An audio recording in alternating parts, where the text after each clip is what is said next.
Okay, ladies and gentlemen, what a game. This was a very, very fun and exciting game, beginning to end.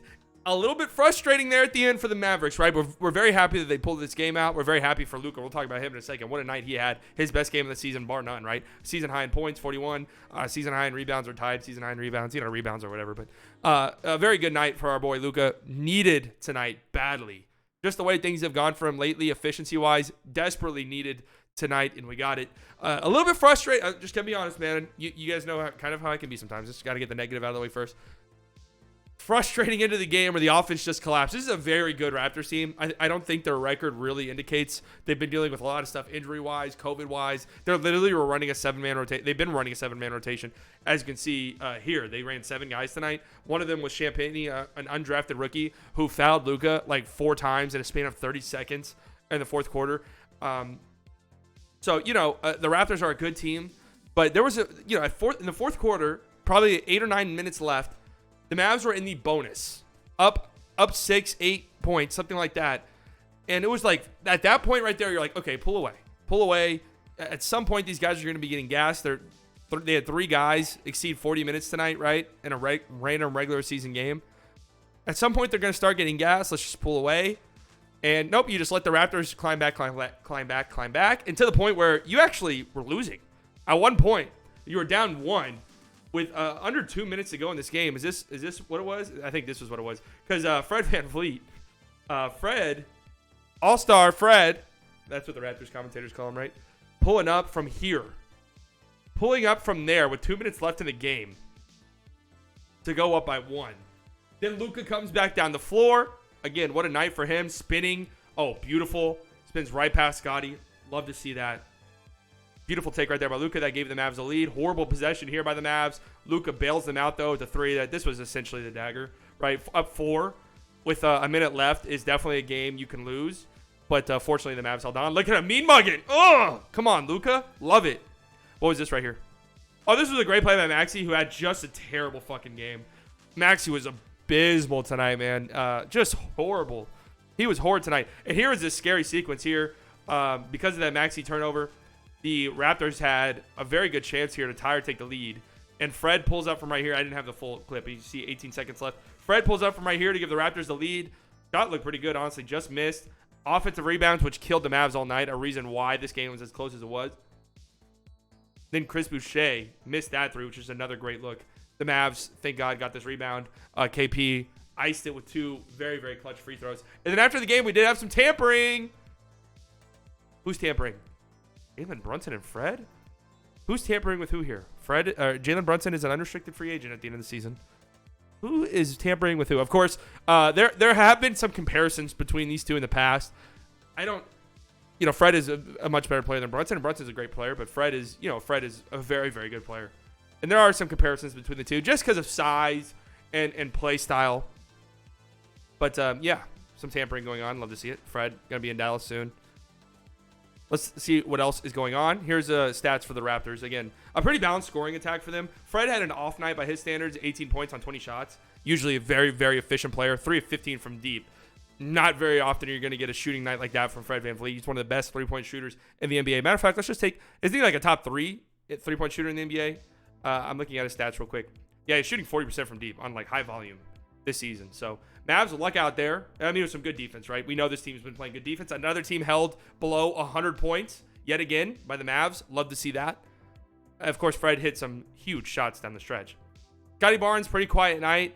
OG, 19 points. I thought he played pretty well. Siakam was a little out of control at times, but, I guess you'll take 20 from him. And I thought Chris Boucher actually played pretty well. 5 offensive rebounds from him. 16 offensive rebounds as a team for the Raptors, and that was what was killing the Mavs. I mean, the Raptors were just killing the Mavs on the glass because the Mavs, they were in a weird spot where you don't want to play too many bigs, right? Because this Raptors team, they're very quick, they're very mobile, they play with a lot of, they play fast pace, a lot of aggression. So you don't want to play too many bigs, but they also just were getting killed on the glass. Luka, 41 points, 13 of 24 from the field, 11 of 12 from the free throw. And look at that. And then finally, we get a good 3-point shooting night from Luka. Luka going 4 of 10 from the 3-point line. We will gladly take 40% from Luka. Here's right here. Oh my God, where are you going, Precious? Where are you headed? hits that three. Love to see it. Here he was early in the game. It's kind of funny because Luka hit this three at the start of the game, and I thought, oh shit, the first three, what, in 2 games, 3 games for Luka, and I thought, we're gonna get a big time Luka shooting night, and then he missed like his next 7 shots, his next like 5 or 6 threes, it felt like. Then he just hit some big ones down the stretch in this game. Also, of course, Luka playmaking. Love this pass right here. This little no look lob to Dorian Finney-Smith. Love that. Here he is, an and one right here. I mean, Luka just showed you tonight why the standards are higher for him, right? The bar is higher for Luka. You look at Luka's counting stats here, like, yeah, the efficiency's bad, but he's still having a good year. True, right? He's playing at an all-star level, fringe all-NBA level, but for Luka and Luka's standards, that's just really not what you want. You need him to be you need him to perform at this MVP level. That's what we expect. And tonight you got that. Tonight you got Clippers playoffs Luka. It reminds you why he is one of the best players in the NBA when he is going. Because, my God, he was unstoppable. He was unstoppable. They had to foul him. I love this transition 2-man game, Brunson and Luka. Love that. Here he is playing some defense, contesting this, forcing a miss at the rim. Luka, a rim protector now to go along with all of his other, all the other traits he brings to the table. Here's another Luka and one. He had a couple of and ones tonight. Here he is right here, driving. Definitely a foul. And one. Raptors were very upset about the foul calls tonight. I didn't see anything too egregious, honestly. I think the Raptors ended up shooting more free throws than the Mavs. I know free throws not a good indicator at all. Like, they were mad about this call. That is a clear foul, man. That is clearly wrist contact. They're going to call that every single time. Again, good playmaking. This is a really big 3 by Reggie right here. The score at this point, the Raptors are within 3 with 5 minutes left. This was another one of these sequences right before Reggie hit this 3. Another one of these sequences. Feels like the Mavs have one of these a night now, where you miss a wide open 3, offensive rebound. Miss an open 3, offensive rebound. Miss an open 3, offensive rebound. Another open 3, and then a miss. That is what the Mavs were on pace for here. I think there's like 2 or 3 offensive rebounds this sequence. And Luka splits the double team, finds Reggie in the corner. Big shot. Is that the only bucket Reggie had tonight? It was a big one. Reggie shooting hasn't really been what you wanted, but he's played solid. He's played good defense, right? And for $10 million a year, you'll probably take that. I thought Tim played good off the bench.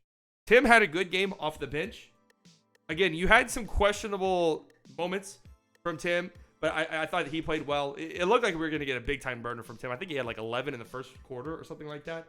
But a good night from Tim. We'll gladly take that. I thought Maxey was terrible tonight. 0 points, was in foul trouble all night. I just did not think he was good at all. KP played well. There were moments that... So KP had 4 turnovers, as you can see. I don't know, like, he's trying to play like Jokic or Sabonis tonight. I like this pass a lot. This was a great pass right here. Dorian, just for whatever reason, couldn't finish this. But this was a really nice backdoor cut by Dorian. He sees that Champagne's going to help KP, so he says, I'm going to cut backdoor real quick. And just a really nice find by KP. And that's chemistry right there. Like, KP's not even really looking until last second. Couldn't finish it. But then you had another moment later in the game, at a big moment in the 4th quarter, where KP catches it in a post position. Dwight Powell's, for whatever reason, standing directly fucking behind him. And KP, inexplicably, tries a no-look behind-the-back touch pass to Dwight Powell. That was a turnover. And this was at like a kind of an important juncture in the game. I was like, what is he doing? And then there was some other questionable, I know the Mavs say he's on a minute restriction, but could you not just ease up on the restriction tonight? Because he didn't check into the game until there was like 2.5 minutes, 3 minutes left, when it feels like he should have been out there. Dwight Powell is not playing good, and it feels like we really needed KP out there. He finally checked back in. But I was running a conspiracy theory. I was like, I tweeted this out today, just kind of playing devil's advocate, but I was like, do the Mavs like see what would happen if they tried to sell high on KP? Just to test the waters. He's been really good this year. And I was kind of thinking when he was in and out of the lineup, I was like, are they trying to preserve him or something for the deadline?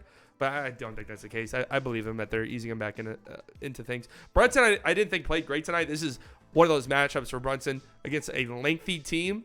He does struggle in those matchups. And that's why, it's kind of a blessing and a curse that you have to wait to pay him. You can't extend him during the season because he was not good in the playoffs last year. I know I would love to pay Brunson. I think he's great, right? But if he has another stinker in the postseason, it's going to be a difficult decision. All right, let's look at the Discord here. See who's saying what.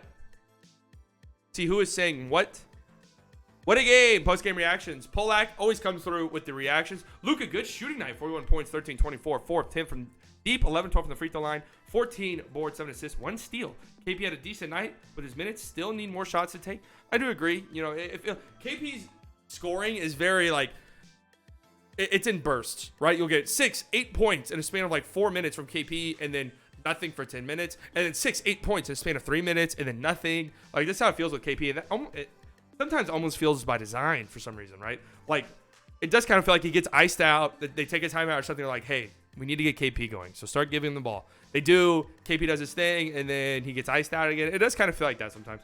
Brunson wasn't that good shooting, but otherwise decent night. Timothy Hardaway Jr., welcome back. This would be, I mean, if this is a game that gets Tim going, that would be massive. Luke was foul hunting early with Barnes getting 2 personal fouls first quarter and another 2 in the second quarter. Yeah, I mean, that's big. That was a big deciding factor in this game was Luka drawing fouls and stuff. Another team we held under 100 points, yes sir, holding Fred VanVleet to 4 of 20. Yeah, that's great. You know, some of those are misses, right? And what is this from StatMuse? The Mavs have held opponents to below 50% shooting in 21 straight games. That is actually fucking nuts. I did not know that was a streak the Mavs are on. They have won 10 out of 11 and 4th best defense in the NBA.